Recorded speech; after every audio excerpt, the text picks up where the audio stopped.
Happy feast day, everybody. Today we celebrate the feast of Saint Drosten, the wonderful miracle worker, the wonderful helper of those among us who struggle spiritually, those among us clergy and monastics, but laity as well, who suffer from some sort of spiritual struggle, from some sort of spiritual blindness. And I was very much looking forward to sharing with you all details of his life and my love for Saint Drosten. However, on the same day we also celebrate St Sophrony of Essex. I cannot believe I've lived to say those words. Saint Sophrony. I've gotten so accustomed to calling him Father Sophrony. I've gotten so accustomed to relate to him in my own private prayer as Father Sophrony that it feels awkward to now refer to him as Saint Sophrony. But it is such a blessed awkwardness, and I am so filled with gratitude that I have lived to see this day, and I have lived to be able to celebrate his feast in our church. Saint Sophrony is so important to me. He has literally kept me alive spiritually and mentally for such a long time. And I owe him so much. It would be impossible to share everything that my heart wants to share in one video. So I am just going to close my eyes and allow Christ to tell me what I need to share with you today.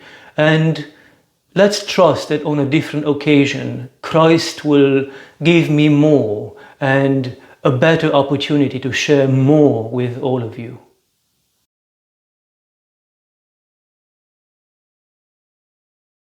When I said that Saint Sophrony kept me alive, I meant that in a most literal way. If I allow my heart to speak openly about Saint Sophrony, the one thing, the link between my life and him is my own death and the thought of death that was taking over my life, invading and suffocating my life at the time when Saint Sophrony stepped in and saved me. There is a way in which death and fear of death can just take over one's life and can become absolutely crippling to the point where this fear of a theoretical death that one day may occur becomes incarnate, and the soul and sometimes the mind and even the body of that person can collapse into physical death.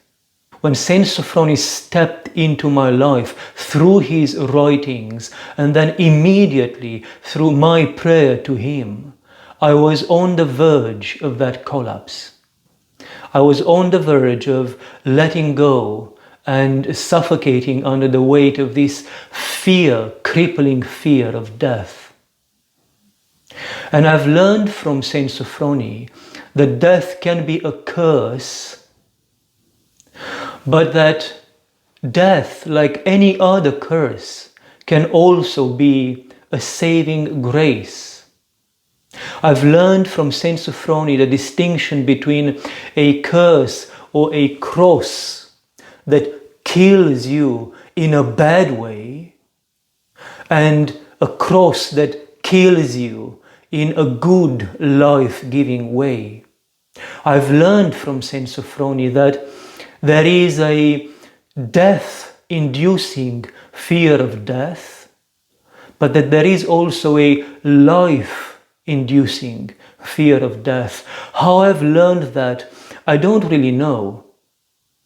I remember reading him, reading his books and feeling that life is being poured onto me. All I can remember is thinking that this man was saying exactly what I needed in order to feel alive. I remember reading him with the hunger with which I would also eat bread for my physical body. I remember feeling empty and dry and just about to collapse into my death, and just running back into my cell and just opening his books at any given page and reading more and more and more, and feeling that somehow just by reading those words, life comes back into me. And then I could take that life and I could turn it into prayer. And before I knew it, that fear of death that suffocated me and tore me apart from Christ became the very nourishment of a prayer that got me closer and closer to Christ. And by getting me closer to Christ, it got me closer and closer to life. I've learned in this sort of experiential sort of way that there is a bad fear of death and a life-giving fear of death. I've learned to discern between a good life and a bad life, a good death and a bad death. And I've learned to feed within myself the instinct so I may discern which way lies life and which way lies death.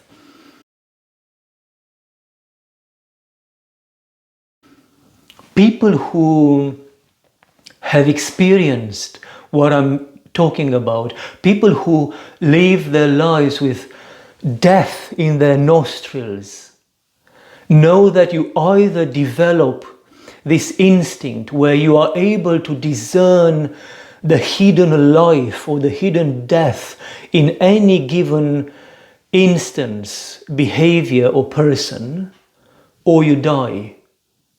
And people who live their lives with their nostrils infused with this fear of death know that you get to a point where, like a wild animal, like a wild beast, you are able to instantly, based on some sort of instinct, you are able to immediately smell life or death in anything, the way wild animals in the forests distinguish poisonous fruit from good fruit just by smelling them. I've learned from St Sophrony that what I had perceived and fought as a curse, this fear of death, can become the life-giving grace in my life, and it can become the one criterion, just meditation on one's mortality, just praying with one's death before one's eyes, just living one's life with death always in your nostrils, in your heart. Death can become the life-giving criterion that immediately and without fail tells you which way is the path of life and which way is the path of bad death. When you taste a drop of life, then somehow death loses its strength and its hold over you is no longer suffocating. When you taste a bit of life, what happens, and I don't know how, and I don't know why, but I do know that it happens, just like St Sophrony and St Silouan teach us. When you taste the drop of life, your entire being is reoriented towards life. Your will, your strength, your desire, your purpose, everything that you are forgets about the suffocating grip of death that had held you in its power up to that moment, and all that you are simply wants to taste that life once again. The only fear that exists in your life once you've tasted real life is that you may miss an opportunity to be open and receive another drop of life, another experience of life. You just forget about death, and everything in you craves for another instant, another second, another drop of life. And I remember now, as I'm speaking to you, St Silouan's words, "Oh, my Christ, my heart tasted you, and now I crave for you, and now I long for you. Where are you, my Christ, my life?" When death is accepted as a grace, as a gift to you from Christ, as a God-given and life-giving cross and grace, that fear of death will become as the guiding light, the criterion in your life that will lead you to an experience of real life. And when that happens, you've reached a state of complete and absolute freedom from fear, and nothing that has to do with this world, including death in this world, can touch you anymore. The only fear that takes root in your heart and grows stronger and stronger is the fear that you may miss Christ. You may miss, by not opening yourself up, you may miss another opportunity to taste that life. Father Sophrony doesn't run away from the realities of his life. There is no attempt on his part to pretend that his life is anything else than what it is. There is no attempt on his part to pretend that he is something else, someone else, somehow else than exactly who and how he is at any given moment. This is why he does not shy away from this potentially crippling experience of death. But rather than turning away and pretending that it doesn't affect himself, rather than trying to find ways in which to dilute this fear, this experience, he addresses it fully on, and he fights it with all his might, with everything that he has. And this is something he does in everything in his spiritual life. And this approach, this technique of living one's life has created for us a monumental saint. This fearlessness in confronting who he is and how he is has created a monumental saint that can lead us into the depths of our own beings. There is something extremely rare in St Sophrony. There is this cold-blooded, perfectly controlled balance between a fullness of the spiritual life and a fullness, a perfection of discernment. He throws himself in the realities of his spiritual life with the madness of an artist, and he lives his spiritual life with the madness and lack of safety nets that is proper to a genius, to a genial artist. But on the other hand, he very coolly, coldly, perfectly balances this madness of one's spiritual life with discernment. The madness, the courage, the fearlessness come from his character as an artist. But then he also has the balance of discernment, which comes from humility and obedience and the entire experience of a decades-long life of monastic life. And this balance is so rare, and in his case it was pushed to its absolute extremes, to the point that they created this crucified being that perfectly reflects the image of Christ. And that's why St Sophrony is such an anomaly amongst us humans and even among saints, because he's almost in a different category. The way he spoke about St Silouan and very humbly said that there is only one in a generation like St Silouan. We can definitely apply his words to himself.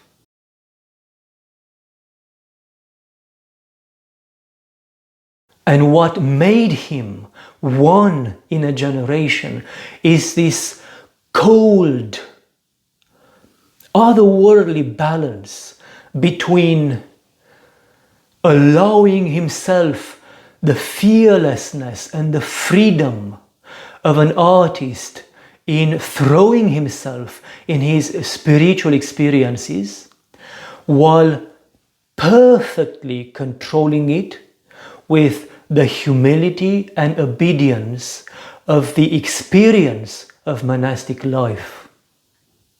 This balance, you can see it in his advice that one should push oneself as close to the edge of the cliff, of the chasm as possible. But when you get there, you stop and you go and you have a cup of tea with him in prayer and in reading his life and his wisdom. And then, once you've cooled yourself, once you've regained control over yourself, once the madness of the experience has lifted, then you can start the pushing, the journey once again. It's the same balance that you see also in St Silouan's teaching, given to him from the mouth of Christ himself. Keep your mind in hell. Stay on that cliff, just looking over the cliff, looking over into the chasm. Keep your mind in that hell, but do not despair. So do not go one step further once you've gotten to the edge of that cliff. Stop. Stop and allow the troops to reassemble around you. Allow yourself to regroup in the comfort and the safety of the discernment that comes from obedience, from humility, and the 2,000 years experience of Christian life. It is in this balance, in this state of tension, that St Sophrony says we should not live ever. It is on this cross that saints like St Silouan and St Sophrony are being molded and shaped. This experience of being stuck in a place of tension, of living one's life on a cross, leads to a gradual deepening of one's understanding of oneself, leads to a gradual growth in one's spiritual strength. And the extent, the limit of this growth in one's spiritual life is entirely up to us and is entirely dependent on our endurance and our patience and our fearlessness.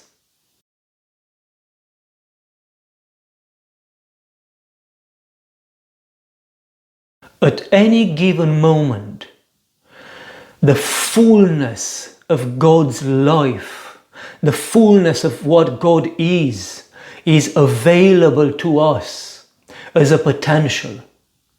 But whether or not that potential is actualized in us is entirely dependent on us being able, having the courage and the madness and the desperate love and need to be one with Christ, to keep on going, to keep on playing with this painful balance between making one step, taking one step further onto that ridge of the cliff, and then stopping, and then yet another step, and then stopping, and yet another step, and then stopping. And as you do this, as you keep yourself on this cross, in this shaping, molding, forming place of tension, you learn the depth of your hell,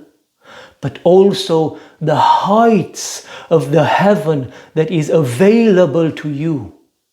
And you can go as far as you decide, as you have the courage or the madness or the love, the desire, the desperate desire to be one with God, one with Christ. The main temptation, strange as it may seem, is the experience of freedom that comes from this crucifixion, a freedom in relation to oneself and in relation to this life here. And that is frightening, because that freedom is based on a new awareness, a new understanding that I am nothing. That at any given moment in my life, no matter how much I think I have grown, no matter how much knowledge I believe I have received, I am still nothing. I still know nothing. And I can vanish in a second. This is a different, frightening kind of freedom, because it cuts you loose from any safety nets in this world. It is frightening because it is based on the understanding that who you are today will no longer be here tomorrow, and that your knowledge of God available to you today will no longer be available to you tomorrow, because by tomorrow you will have grown into your understanding of God. And by implication, that also means that who God is for your heart today is not who God is for your heart tomorrow, because the more knowledge you receive, that knowledge will change who you are and your own self-understanding of who you are and also of who God is. It is a frightening experience of freedom, because it comes from the awareness. It is based on the foundation of the knowledge that I am nothing, and my knowledge is nothing, and my understanding of God is nothing. No matter how far I go in this life, who I am is not yet the depth of the mystery of my being. My knowledge of God is not yet true knowledge of God, and my understanding, my image of God is not yet a perfect reflection of God Himself. Who I am, my knowledge, and who God is for my heart at any given moment is both nothingness and an absolute necessary step so that tomorrow I may advance, I may deepen this understanding of myself and of God Himself.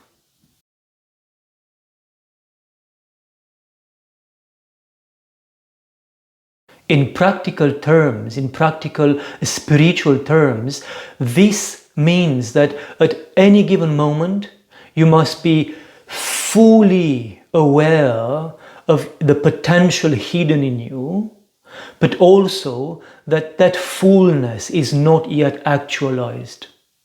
Again, what that means practically is that you must never build your salvation on what is available to you today, because who you are today is dust and the nothingness of dust. Your salvation cannot be built on the dust, on the sand of the poor, imperfect knowledge that is available to us today. We must use this nothingness to be gradually, increasingly more open to God, so we can receive gradually, increasingly more knowledge. And in that process, we shall gradually, increasingly understand more about ourselves, grow more into who we are, actualize more that hidden potential, to get to know the mystery of who we are and of who God is. Because all of us have that potential imprinted upon us through baptism and chrismation, and perfected by receiving Holy Communion. Never settle for today. Always use today as a trampoline for tomorrow. Always use what is available to you today as a blessed tool for the deeper revelation of tomorrow. Never build an idol of who you are today, but allow who you are today to die, so that who you can be tomorrow can be resurrected in you. And then tomorrow, allow that new self to become a tool for who you can be the day after tomorrow, and so on and so forth, until you cannot push yourself anymore and you have to stop for a while, until your wings grow stronger, until your discernment settles down. And then with these new tools, you can restart the process again and again. And this is not just about who you are, but also about who God is. Potentially, we are all Christians because God is alive in our hearts. We've received Him through baptism, through chrismation, and by consuming His real body and real blood in Holy Communion. Potentially, God, the real living God, is in us. But in a reality, in the reality of today, of the here and now, this potential is not yet fully actualized. So if at any given moment, if you ever stop and decide that this is God, this is all that I can know about God, and this is who God is, in that moment you have replaced the living Creator with an idol, a man-made God, a brain-made God. And this is when you fall.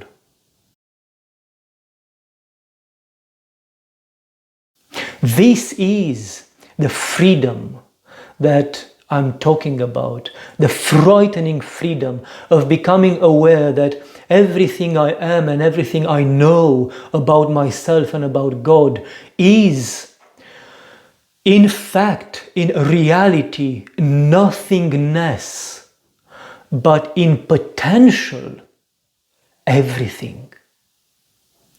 Keep going and keep yourselves open. Step on the knowledge of today and keep yourself open to receive the knowledge of tomorrow. Use everything that the being that you are today has available in order to open yourself to the being whom you can become tomorrow. Pray in the complete honesty of your heart to the God whom you know today, while remaining fully aware that because of the imperfect knowledge of our brains and our beings, that God will be revealed tomorrow as being an idol, because the God of tomorrow will be the God of a deeper knowledge, of more perfect knowledge, and therefore closer to who God Himself is. Never abandon the humility and the humbleness and the obedience of the dust that we are, but never lower the expectations, the hopes of your prayers beyond the fullness of the revelation. Keep yourself grounded in your nothingness, in the humility of your nothingness, but ask for the perfection of the life, the fullness of life of God Himself.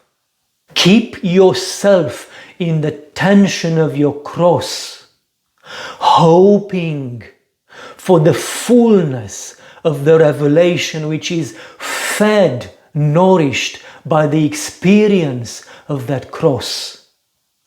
Keep yourself in the awareness of the depth of your hell, and from the depth of that hell, look up and pray for, ask for, with complete certainty, the fullness of heaven itself. Because although we are indeed nothing, we were given the potential to indeed become one with He who is all. And although today I am nothing, in eternity I can become one with being, with the experience of being, with existence, with life Himself. If I could, if I had the opportunity, I would like to talk about St Sophrony until tomorrow and until the day after tomorrow and eternity, because he has given me everything. May his blessing enter our hearts like an arrow and pierce and kill what needs to be killed in our hearts, so that what needs to catch root in our hearts, those life-giving flowers of grace, may finally catch root and grow and take over our sinfulness, so that we may be reborn, truly reborn for Christ, for who we have the potential to be, and for the kingdom. Amen, my brother and my sister. Amen.